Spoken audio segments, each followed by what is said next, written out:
It all started in a way that you'd least expect. My name's Olivia, and I was just another face in the corporate world, grinding away my days until Jack walked into my life. He was a client for the firm I worked at, and our first meeting was anything but ordinary. There was this spark, an instant click, something that made the air crackle with energy whenever we were in the same room. "Olivia, right? Heard you're the wizard with numbers around here," Jack said on the day we met, his voice laced with a grin that I could hear before I saw it.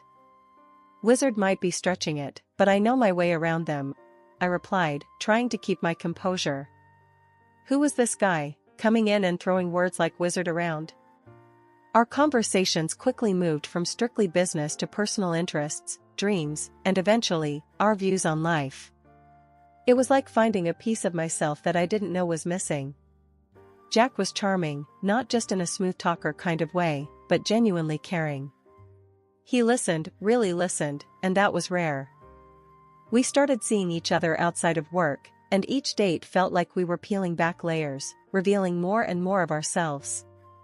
It was exhilarating and terrifying all at once. "I can't believe you actually enjoy pineapple on pizza," I teased during one of our dinner dates. "Hey, don't knock it till you try it.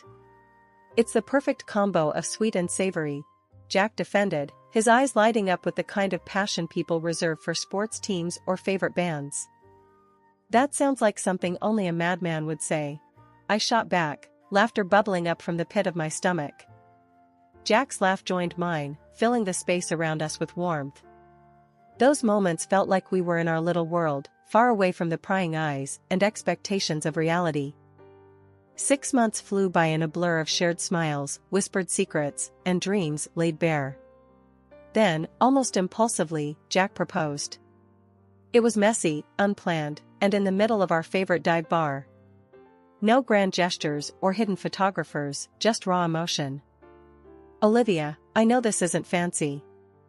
I don't have a ring yet, and we're surrounded by the smell of stale beer, but I can't imagine my life without you in it. Marry me?" His voice was steady, but his hands were shaking. In that moment, I realized how deeply I had fallen.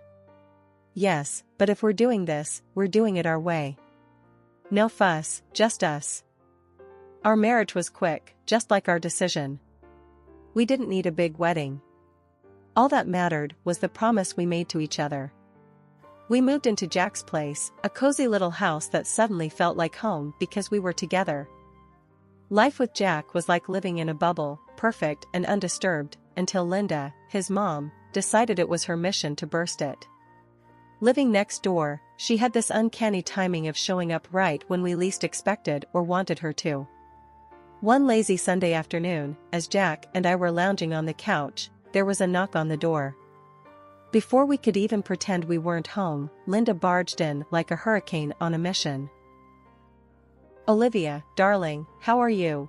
she bellowed, her voice carrying that peculiar mix of concern and accusation. "I'm good, Linda. Just enjoying the weekend," I replied, forcing a smile that felt more like a grimace. "Enjoying, huh? You know what would make weekends better? A grandchild running around," she shot back, her eyes darting between Jack and me, as if her mere gaze could impregnate me. Jack, ever the peacemaker, tried to lighten the mood. "Mom, we've talked about this. We're not in a rush." Linda wasn't having any of it. "Not in a rush? I had Jack when I was your age, Olivia. The clock is ticking, you know." Her words hung in the air, a constant reminder of the pressure she was piling on us. It wasn't just the occasional comments anymore, it was every single visit. Dinners were marred by her pointed questions and comparisons to her friends' children, who were apparently popping out grandchildren left, right, and center. One evening, she overstepped more than usual. We were at her place for what was supposed to be a peaceful dinner. The main course wasn't the only thing served, Linda dished out her ultimatum as well. "Olivia, I've been patient, but I need to know. Are you even capable of giving me grandchildren?" Linda's voice was sharp, each word slicing through the pretense of a familial meal. I was taken aback, anger boiling in my veins. "Linda, that's way out of line. We'll have kids when and if we want to. And when we're ready, not because you're demanding it. Jack finally found his voice, though it was softer than I'd hoped. Mom, Olivia's right. This isn't just about what you want. But Linda was relentless. Fine, if you won't do it for me, do it for yourselves. But I want you to get checked out. I need to know the problem isn't from your side. The nerve of her, as if bearing children was some family duty I was failing at. Jack looked at me, his eyes apologetic. Maybe you should, Liv. Just to get her off our backs. I agreed, but on one condition. Fine, but you're getting checked too, Jack. Fair's fair. Okay. Anything for peace, he conceded, though I could tell he was just as annoyed. The whole ordeal of getting tested was humiliating and invasive, not to mention completely unnecessary in my eyes. But it turned out to be an eye-opener in ways we hadn't anticipated. Jack's results came back, and the irony of the situation wasn't lost on us. The issue Linda was so concerned about, the delay in expanding our little family, stemmed from her precious son. The aftermath was a blend of vindication and sorrow. I wasn't sure how to feel. I wanted to rage at Linda, to throw her words back in her face, but I also saw the man I loved crumbling under the weight of his own imperfections. Linda's reaction was predictably unsupportive. Instead of rallying around her son, she doubled down on her blame game, pointing fingers at me for not being understanding enough, for not caring for Jack in his time of need. And Jack? Well, he wasn't the same. The light in his eyes dimmed, replaced by shadows of doubt and shame. He retreated into himself, leaving me to fend off Linda's barbs alone. Jack's struggle with the news about his fertility hit him harder than a freight train. Instead of facing it head-on, he looked for escape in booze, letting the bottles drown out his sorrows and shame. Nights turned into a blur, with him either passed out or staring into nothing, a whiskey bottle his only company. One evening, I couldn't just watch him spiral anymore. Jack, this ain't the way, you know. We gotta face this thing together, not let it tear us apart, I said, my voice a mix of frustration and worry. He just scoffed, the smell of alcohol heavy in his words. Face what, Olivia? That I'm a failure? That I can't give you kids? What's the damn point? It's not about that, Jack. It's about us, finding a way through. The doctors said it was unlikely, not impossible. Maybe see other doctors, explore other options. I tried to get through to him, but it was like talking to a wall. Other options? You mean raising some other guy's kid? That ain't gonna be my child, Olivia. How am I supposed to live with that? His words were like daggers, but I knew it was the booze and pain talking. Any child we raise would be ours, Jack. Ours. It doesn't matter how they come to us, I countered, but it was like I was speaking a foreign language to him. He just shook his head, sinking further into the couch and his despair. You don't get it, Liv. You'll never get it. That night was just the start. Jack began blowing off work, first with sick calls, then not even bothering. His job, once his pride, now seemed like just another burden. Linda, his mom, only added fuel to the fire. Olivia's not doing enough for you, Jack. A real wife would have you out of this slump, she accused one day, her voice sharp enough to cut glass. I had enough and shot back. Doing enough? I'm trying to keep us afloat here, Linda. But he needs more than just me yelling at him. He needs help, real help, not just your complaints. Linda glared at me, her voice icy. My son doesn't need some shrink. He needs his family. And a wife who's actually there for him. Her words stung, but I knew standing by Jack was all I was doing, even as he slipped further away, becoming a ghost in his own life. I tried again one night, the silence heavy between us. Jack, we can't go on like this. I can't watch you tear yourself apart. I love you, damn it. For a moment, there was a glimmer of the old Jack in his eyes. I don't know how to stop this, Liv. I'm lost. It was a crack in his armor, but promises made in desperation are fragile. And as time went on, the depth of Jack's descent became painfully clear. The last straw was his job. They fired him for showing up drunk, if he showed up at all. After that, he just lay on the couch all day, a shell of the man I married. Whenever I tried to reach out, to pull him back, he'd just head to Linda's, seeking refuge in the one place that never seemed to help. Days blurred into each other, each one a repeat of the last, Jack on the couch, lost in his own misery, and me, juggling 2 jobs just to keep us afloat. It felt like we were stuck in a never-ending storm with no way out. But then, something changed. It was a regular Thursday evening when I found out.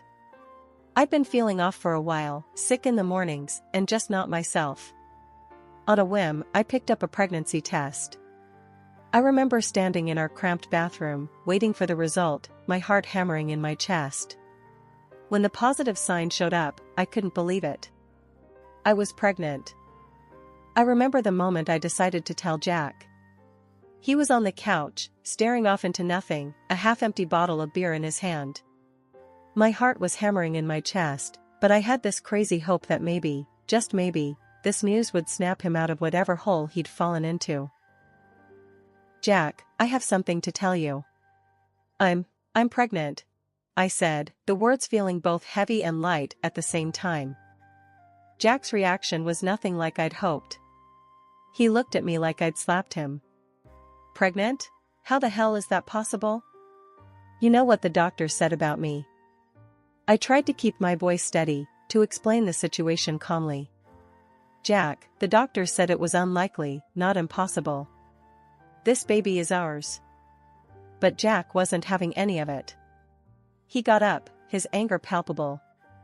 "Ours? Don't give me that crap, Olivia. You've been cheating on me, haven't you? That's the only way this makes sense." Before I could even process what he was saying, Linda barged in, her timing as impeccable as ever. "What's all this shouting about?" she demanded. Jack was quick to fill her in, his words twisted by bitterness. "Olivia's pregnant. Claims it's mine, but we both know that's a lie." Linda turned on me, her eyes flashing with accusation. "You ungrateful little. After everything we've done for you, you go and betray my son like this?" I couldn't believe what I was hearing. Betray him? "Linda, I've been here, trying to make things work, even when Jack gave up. This baby is his, whether you like it or not." The argument spiraled from there, with both of them hurling accusations and demands. Linda, in her infinite wisdom, decided I should leave. "Get out of this house, Olivia. We don't need a liar and a cheat under this roof." I was so tired of the fighting, the accusations, the endless cycle of despair. So, I agreed. "Fine. I'll go. But not for you. For this baby, who deserves better than this mess." Jack didn't stop me. He didn't say a word as I walked out the door, my heart heavy, but my resolve strong. This baby was my glimmer of hope, and I was going to do everything in my power to protect it, to give it the life it deserved. Away from all the chaos, away from a love that had turned so toxic it was unrecognizable. Starting over wasn't easy, not by a long shot. There I was, pregnant, alone, and frankly, a bit scared. But there was this fire in me, too, a determination to make things right for the little one growing inside me. I moved into a small, cozy apartment. It wasn't much, but it was ours, mine and the baby's. I picked up extra shifts at work, anything to make sure we'd have what we needed. Nights were the hardest, though. It was just me and my thoughts, and sometimes, the silence was too loud. One evening, after a long day at work, I sat on the worn-out sofa, rubbing my belly, talking to the baby. "It's just you and me, kiddo. But we're gonna make it, you'll see. I'm gonna make sure of it." That's when the phone rang. It was my sister, Lucy. She'd been my rock through all of this. "Hey, Liv. How are you holding up?" Lucy's voice was always a balm, soothing and warm. "We're hanging in there. Some days are better than others," I admitted, not wanting to worry her too much. "Listen, Liv, you're not alone in this. Remember that. If you need anything, a break, someone to talk to, or just a night off from cooking, you call me, okay? Her words meant the world to me. Thanks, Luce. I really appreciate it. We talked a bit more about nothing in particular. Lucy always had a way of making me laugh, even when I felt like crying. After hanging up, I felt a little lighter, a bit more ready to face the world. As the weeks turned into months, I got to know every inch of that little apartment. I decorated a corner for the baby, putting together a makeshift nursery. It wasn't much, but it was filled with love. As my due date approached, I felt a mix of excitement and nerves. I was about to meet my baby, to start this new chapter for Real. And even though I was doing it on my own, I knew we'd be okay. Life as a single mom had its set of challenges, but me and my little boy, Max, we were doing all right. He was growing up fast, all smiles and curiosity, making all the tough times worth it. Then, one day, life decided to throw us another curveball. I was at the park with Max, pushing him on the swings, when I ran into a face from the past, Tina, an old friend of Jack's. Her expression was a mix of surprise and something else, maybe pity, when she saw us. Olivia? Wow, it's been ages. How are you holding up? Her voice was cautious, like she was walking on eggshells. We're managing, thanks. Max keeps me on my toes, I said, trying to keep the conversation light. Yeah, I heard about, well, everything.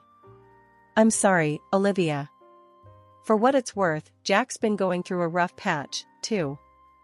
Tina's attempt at being diplomatic was awkward at best. Oh? I prompted, not sure I wanted to know but asking anyway. He got married again.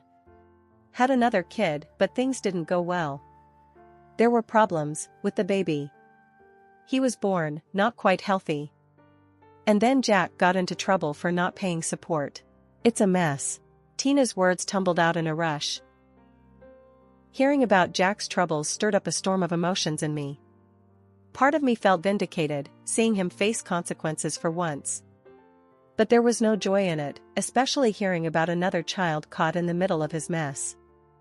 Life has a way of catching up with you, I guess, I said, my voice neutral. Tina nodded, awkwardly shifting from one foot to the other. Yeah, it does. Look, Olivia, I know it's none of my business, but, are you all right? After everything?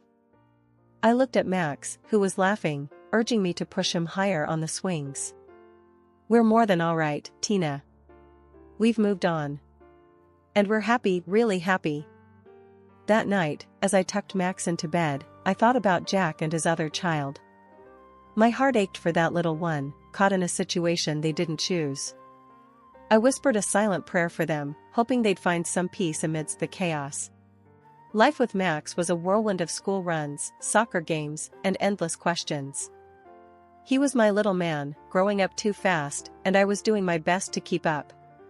Our routine was hectic but happy, until one day, a blast from the past turned our world upside down. It was just another day, me and Max doing our usual grocery run, when out of nowhere, Linda, my ex-mother-in-law, shows up. It was like bumping into a ghost from a past life I'd worked hard to forget. As soon as she saw us, her eyes lit up, especially when they landed on Max. Without a second thought, she swooped in, trying to hug him. Max, who's not used to strangers, especially not her, hid behind me. Olivia, let me see my grandson. He looks so healthy, not like the other one, Linda said, a twisted sort of pride in her voice that made my skin crawl. Back off, Linda. You've got no right to come here and make demands. Especially talking like that about a sick child. It's disgusting, I snapped, putting myself between her and Max. She huffed, her face all twisted up in anger. You can't keep me from him, Olivia. He's my grandson too. I have rights. Yeah? Well, it's funny you suddenly remember you've got a grandson now. And as for rights, you lost those the minute you sided with Jack, calling me every name under the sun. Forget it. You're not coming anywhere near Max. I shot back, every word laced with years of pent-up frustration. We left her standing there, fuming. But it didn't end at the store. Later that day, she called, her voice all sweet and poisonous at the same time. "Olivia, you're making a mistake. I'll sue if I have to. I want to see my grandson," Linda threatened, thinking she could bully me into submission. I held the phone away from my ear for a moment, taking a deep breath to steady myself. "You really want to go down that road, Linda? Because if we end up in court, I'll make sure everyone knows the kind of person you really are. How you treated me, how you talk about your other grandchild. You think a judge will look kindly on that?" There was silence on the line for a few beats, and I could almost hear the gears turning in her head. "You wouldn't dare," she finally hissed. "Try me, Linda. I've kept my mouth shut for too long. But I'm done playing nice. Max and we're doing just fine without you. So, you go ahead and try your luck in court. We'll see how far it gets you." After a moment, she hung up, and that was the last I heard from her. I wasn't sure if she believed I'd follow through or if the thought of her dirty laundry being aired in public was too much for her. Either way, Max and I were left in peace. As I tucked him into bed that night, I thought about how far we'd come and how much we'd overcome. "Everything's gonna be alright, buddy," I whispered, more to myself than to him. That night, I realized no matter what came our way, we'd face it together, just like we always had. And no one, not even Linda with her threats and bitterness, could take that away from us. Life after Linda's threat had been strangely peaceful. I'd braced for a storm that never came, and in its absence, Max and I found our rhythm again. That peace was shattered when Jack showed up out of the blue. It had been years since I last saw him, and here he was, standing at my door, looking worn and tired. "Olivia, can we talk?" Jack's voice was low, hesitant. I hesitated, my hand on the door, ready to close it on him and this part of my past. "Talk? After all this time, you just show up and want to talk?" I know I've got no right to ask anything of you. But I've been through a lot, and I've changed, Olivia. I need help," he said, a hint of desperation creeping into his voice. "Changed? You think saying you've changed is enough? You walked away, Jack. You chose that path, not me. Max and we've built a life without you. Why should I let you back into it?" Jack looked down, unable to meet my gaze. "I'm not asking to come back like nothing happened. I don't know where else to go." I looked at him, really looked at him, and saw the shell of the man I once loved.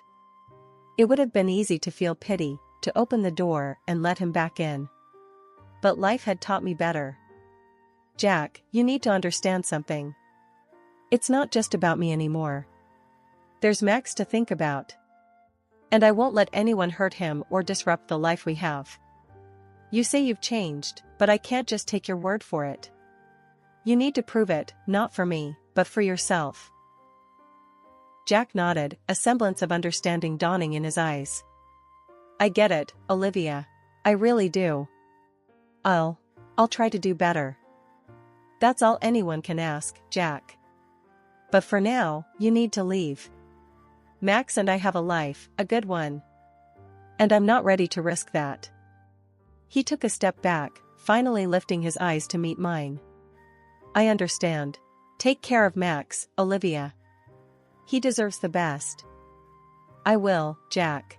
I always have." Closing the door on Jack was like closing a chapter of my life I never thought I'd revisit.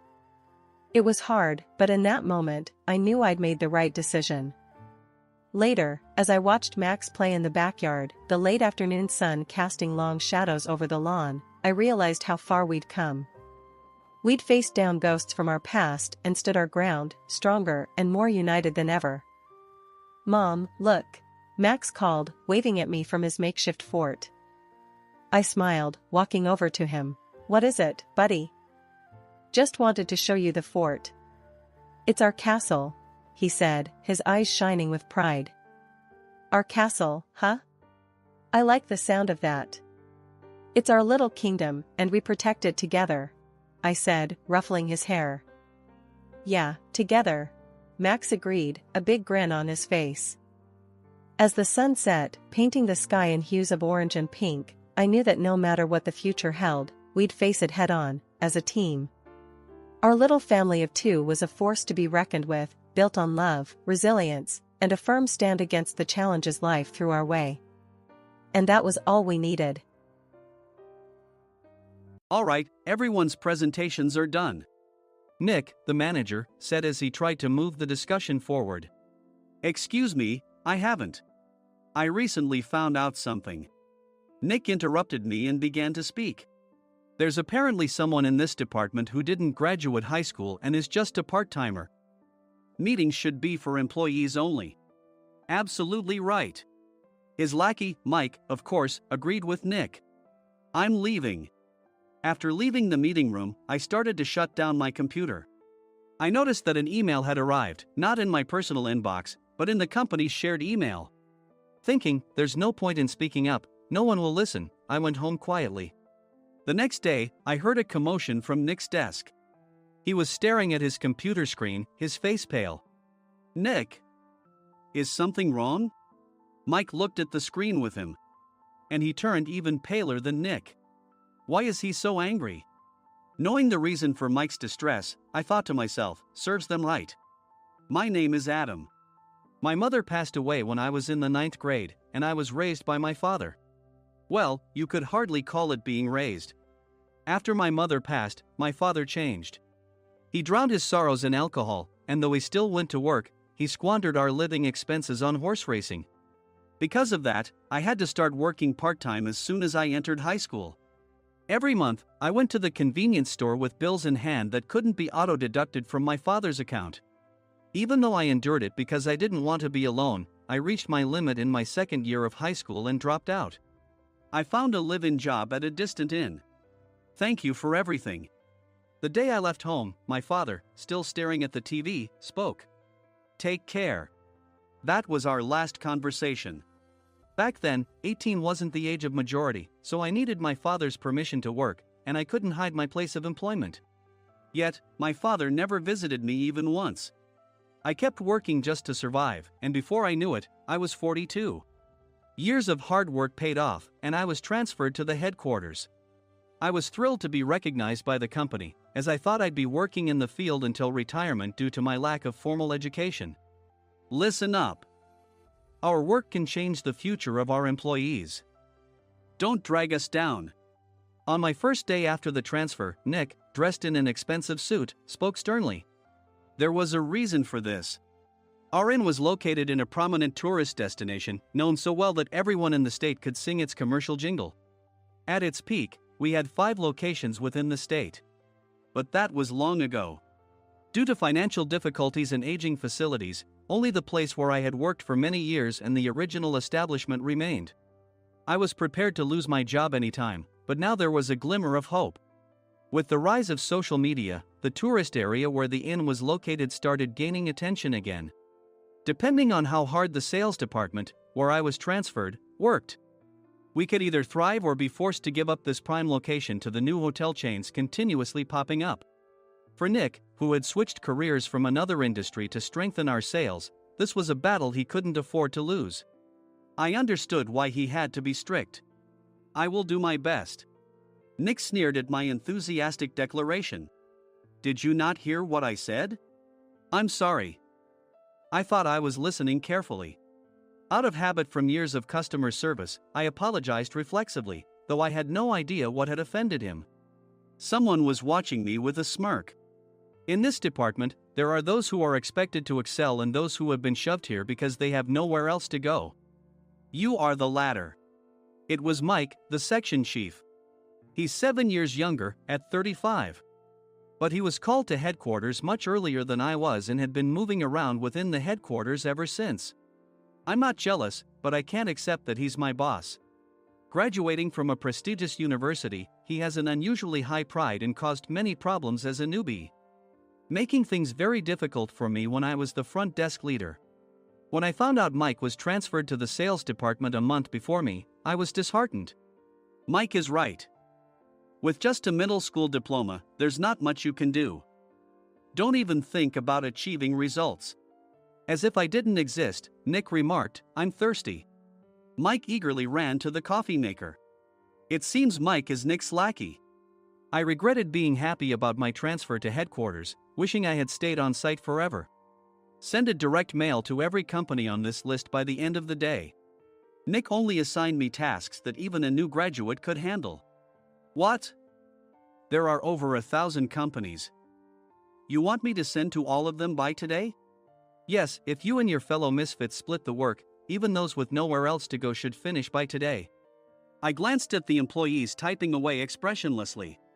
They were worn out from customer service, only thinking about leaving on time, or were women reassigned after having children. With zero motivation for work.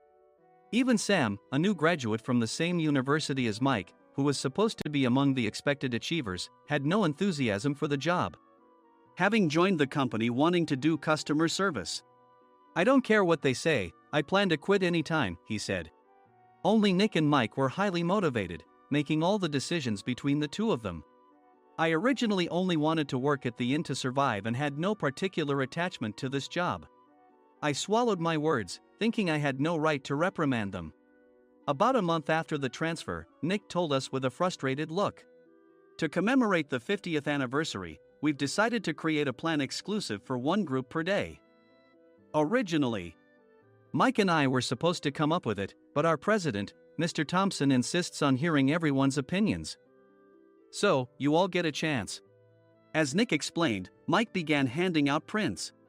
Make sure not to embarrass Nick. If your ideas are half-baked, you'll have to redo them. It seemed that they had printed his handwritten notes by Mr. Thompson, which included several questions and a section for free responses.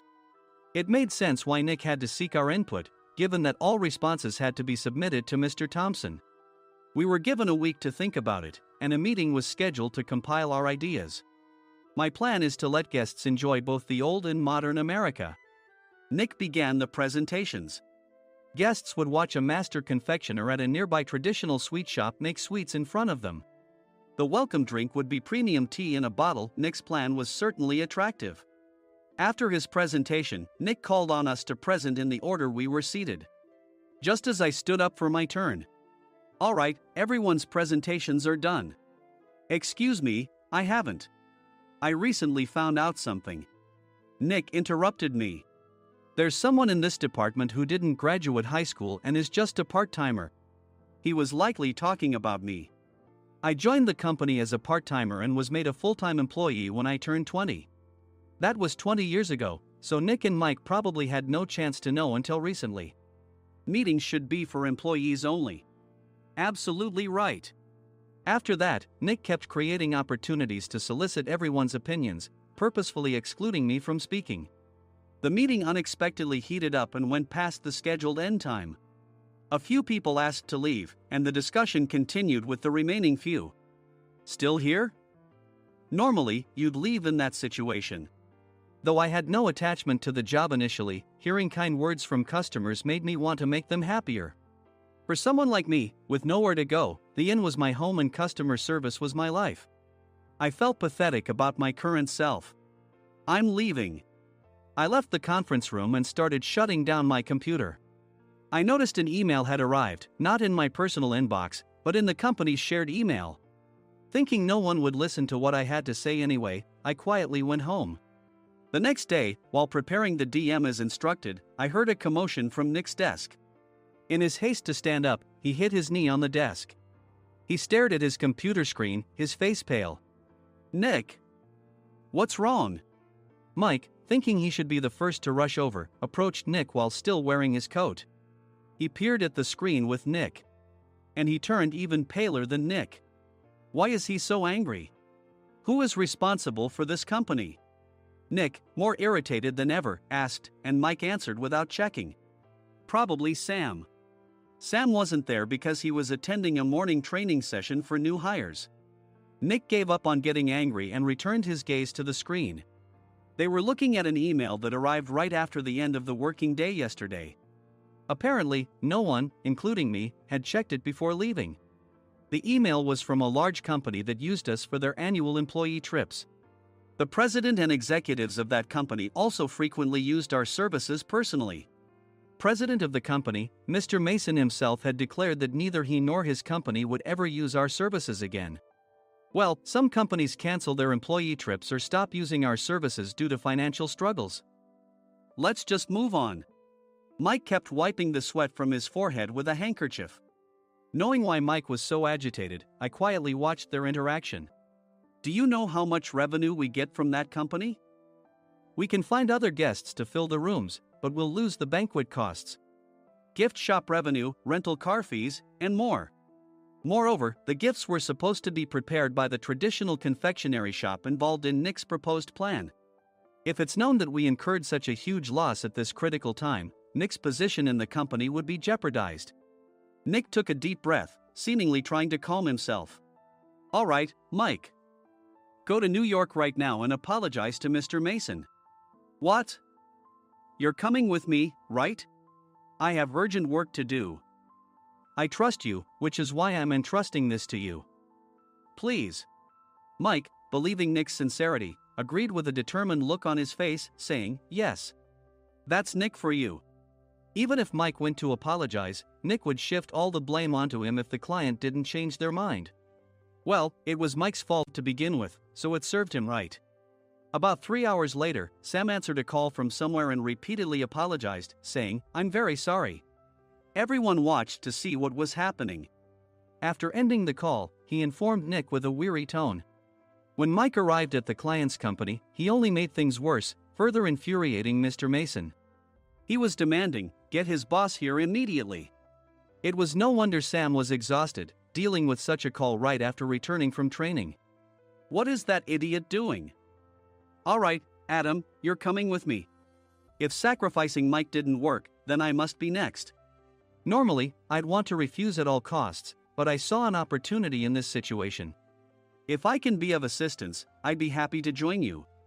I obediently followed Nick, and we flew to New York.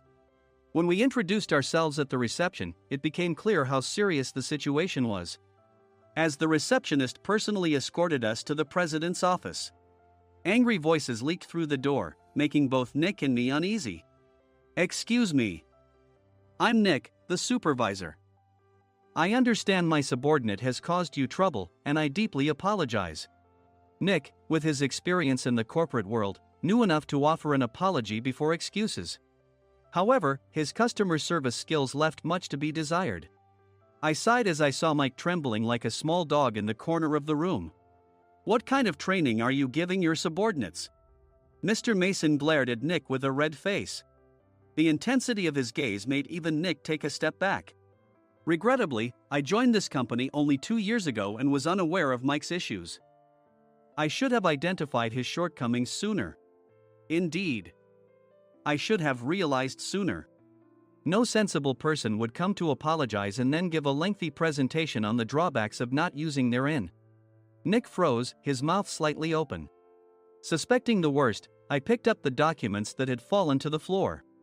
It seemed Mike hastily prepared these documents on the plane, listing the disadvantages. Disadvantage 1: if you change the venue for the company trip, employees might suspect it's for cost-cutting reasons, leading to a negative impression. Reading it aloud half-jokingly, Nick snatched the papers from my hand and checked the contents with a furious expression. Among the stack of documents was a receipt from a nearby convenience store's copy machine. I felt a pang of dread, hoping he hadn't shown the receipt as well. What do you think he said when I asked what kind of nerve he had to do this? I'm very sorry. Faced with the dire situation, Nick must have thought there was nothing left to do but apologize. In a voice smaller than I'd ever heard from him, he uttered words of apology. He said, I'm a Harvard graduate. I don't believe I said anything wrong. Mike, what have you done? Forgetting his plan to pin the blame on Mike, Nick yelled loudly, even in front of Mr. Mason. I didn't do anything wrong. You're still saying that? Look at him. Mike pointed at me with a shaking hand. I was assigned to headquarters in my 20s and now I'm a section chief. This guy only made it to headquarters at 42. Everything I've done proves I was right. So why are we losing the contract? Having said his piece, Mike collapsed to the floor. Of course. You were sent there because you had nowhere else to go. Mike never expected to hear such words from someone he looked down upon. He lunged at me, and Nick hurriedly stepped in to stop him. Mr. Thompson told me Mike is a quick thinker, and to take good care of him. There's no way he was pushed aside. Don't make things worse here. He didn't say quick thinker, he said only quick-witted, didn't he? I don't remember that part. I recalled the many troubles Mike caused when he was a newbie. When Mike was on the front line, his pride was so high that he never apologized to customers. Customer service, especially in our job, doesn't work alone. It brings both good and bad situations. If the front staff or housekeepers made mistakes, or the cleaning company didn't properly clean a room, one had to apologize to the customers regardless of personal fault. Mike, in such situations, would never apologize, insisting he wasn't at fault. This often angered customers, and as the front desk leader, I frequently had to apologize on his behalf. He caused complaints and disrupted operations, which is why he was quickly moved to headquarters. In departments where he didn't interact directly with customers, his quick thinking was beneficial and things went well. But it seemed his flaws were starting to show. Corporate reservations are supposed to be entered into the system by the sales representative. But a quick check yesterday revealed that more than 10 items were missing from the client's reservation. The handover document clearly stated what needed to be prepared. Why didn't you enter it into the system? Why do we have to give them special treatment? Filling rooms near the banquet hall, setting up all the food in advance. Specifying the brand of wine, they're too demanding. No wonder he always angered customers, I thought, feeling a headache coming on. Grouping them in rooms near the banquet hall is for our benefit too. It makes it easier for the staff to set up beds and serve breakfast since everyone's schedule is synchronized. As for the other requests, Mr. Mason suggested them to lighten our load. I didn't know that. Nick finally seemed to realize that Mike was the one who had angered the client. What did you say to them? I just told them we wouldn't give them special treatment anymore. We shouldn't waste effort on things that don't bring in money. I was utterly exasperated at his lack of understanding of customer service. Of course, we shouldn't comply with unreasonable demands. But carrying over successful practices from past stays makes customers feel remembered and enhances their experience. Good memories encourage repeat visits. That's part of our job. I looked down at Mike, who was sitting on the floor. In our job, nothing is a waste. Mr. Thompson likely moved you to the sales department, hoping you'd finally understand this. How do you think he feels now that you've failed to meet his expectations? Mike, tears in his eyes, fled the president's office. I was amazed he still hadn't apologized. You have it tough, Adam. It's okay, we're all employees of the same company. I deeply apologize for this disrespectful incident. Especially after all the care you've shown us. If it weren't for you, Adam, I really would have stopped staying here. When I heard you were moving to the sales department, I was willing to reconsider if you handled it. Seeing us talk so amicably, Nick's face contorted. Do you two know each other? Adam's service is excellent. I always requested him specifically. Normally, we don't accept specific staff requests, but we made an exception for Mr. Mason, adjusting my shifts accordingly. He had personally stayed at our hotel just before my transfer, and during casual conversation, I mentioned, I'm moving to the sales department soon. If I hadn't told him then, things could have been much worse. Please continue to take care of us. I look forward to it. On the return flight, Nick awkwardly offered me a can of beer. It's still working hours. Of course, I had no intention of forgiving him for a single beer. Nick might try to pin everything on Mike and avoid any consequences. While pondering this, a startling fact came to light. Nick, the tea bottles for the plan have arrived. I handed Nick a bottle labeled with our inn's name. They look good. What are you talking about? These are plastic bottles. I had assumed we would use the trendy, high-end bottling tea. But what arrived were ordinary plastic bottles of tea with customized labels. The only unique aspect was the label, which had the inn's name, making it look customized. Upon further investigation, I discovered that a substantial amount of money was set to be paid to the tea company. It was priced like bottling tea. Does this plastic bottle really cost $100 each? The tea inside is specially blended for us. The extra cost is for that. Wouldn't it be better to use another tea company? Or is there a specific reason we must use this one? As Nick continued to make excuses, I showed him a printed email. I informed the tea company's president, Mr. Mitchell, that we discovered irregular payments and he confessed. He said you two were high school classmates and planned to split the extra money. That idiot. Why did he confess? That's not important. You should worry about yourself, this could turn into a police matter. Opening the bottle cap, I suggested. How about calming down with this tea? It supposedly has a relaxing effect. Nick drank the tea frantically. In the following days, decisions were made about their fates. Mike was reassigned to the General Affairs Department, with no chance of transfer or promotion, as per Mr. Thompson's orders. As for Nick, since the payment to the tea company hadn't yet been made, he narrowly avoided legal trouble. Instead, he was encouraged to leave the company, and to avoid further complications, Nick submitted his resignation. Rumor has it that connections between HR departments have made it difficult for him to find new employment. Even though it was good to have those two gone, something unexpected happened in the sales department. Everyone became motivated and united in refining the 50th anniversary plan. In the end, my plan was adopted. We collaborated with the Tourist Information Center to provide personalized guides. The plan, tailored to the number of guests, was truly special for the 50th anniversary. Hey, is Adam's family coming to stay? I immediately booked that special plan for my family. Sam noticed it on the reservation list and quickly picked up on it. Yes, I'm inviting my father.